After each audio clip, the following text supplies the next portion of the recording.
Scrappy Peeps, welcome to the September A Cherry on Top YouTube Pop, where we are sharing our favorite techniques with you. So one of my favorite techniques is fussy cutting.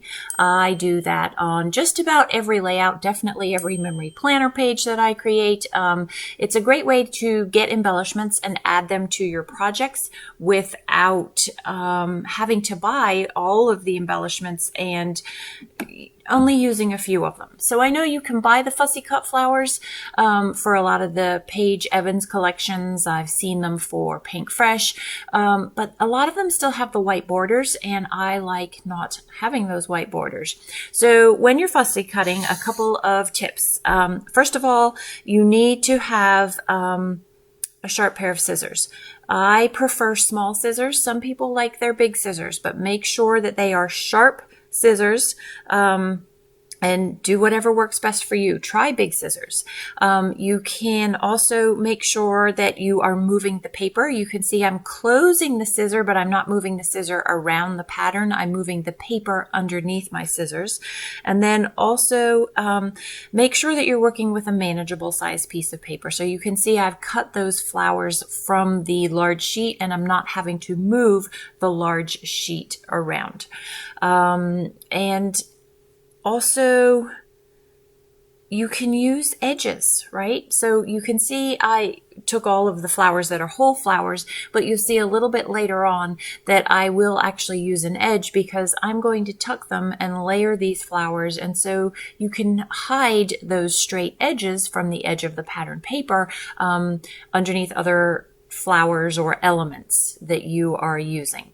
So, I can make pretty quick work of it because I've been doing it for so long. But the other thing too is if you mess up a corner, so be it. Integrate it into the design. It's not like you're cutting an eyeball off 9 times out of 10, right? You're just making the flower have a deeper petal than it was, or what have you. So those are the flowers. I'm going to cut a few more out, and then I'm going to create the layout. This is the Main Street. Hold on, Main Street. What is it? Main Street Energy. No, Main Character Energy from Shamel from American Crafts. And I am going to use that to scrap these photos of my cat. So this is a rocking chair in our bedroom, and usually it is piled high with laundry and miscellaneous other things that my husband is storing. And this cat, this is Jasmine, she goes through phases. Sometimes she likes to spend the night there. Sometimes she likes to spend the night at our feet. Sometimes she likes to spend the night wedged between the two couch cushions on the couch downstairs. So that's what this is about, her returning to the living room. So the other cool thing you can do with pattern paper to give it texture, to give your layout texture, is use your nail. And I do not have long nails, so you do not need long nails for this. And just run your nail along the edge of the pattern paper, and it sort of lifts it up a little. It's different from using scissors like you would to distress paper. This is really more about texture. I'm not distressing the edge of the paper. I'm just raising it up with, so it's kind of like a fold, but it's not a fold. You'll see it better in the close-up. So that's another fun way to add texture to your paper, and another technique, right? I'm also layering here. That is a technique as well. So just adding color by layering. Layering also adds more texture or dimension to your page as well. And another way you can approach that is by using double-sided foam adhesive. I do that a lot. Every single page I create has foam adhesive to pop it up. So I have the foundation of my layout here. So a header and a footer. I am a firm believer that something needs to be grounded on the layout. Otherwise it could just float away. It can't really, but not if you use good adhesive. But I like to ground my layout, and that means that something has to touch the edge. That is sort of the fixing element. So here I am using double-sided adhesive. You can absolutely use your scissors to cut the foam, and it does not stick as long as your scissors are clean. If you have other adhesive residue on your scissors, it will make the adhesive, the foam adhesive, very difficult to cut.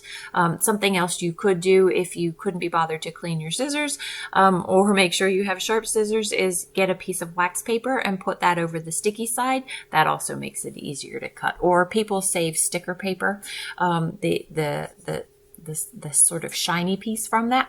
So here's the example of where I'm going to cut a flower that is along the edge, or a pattern that is along the edge, because that I know is just going to get tucked in there. So why go through the work of fussy cutting it if I know it doesn't matter? You're not going to see that.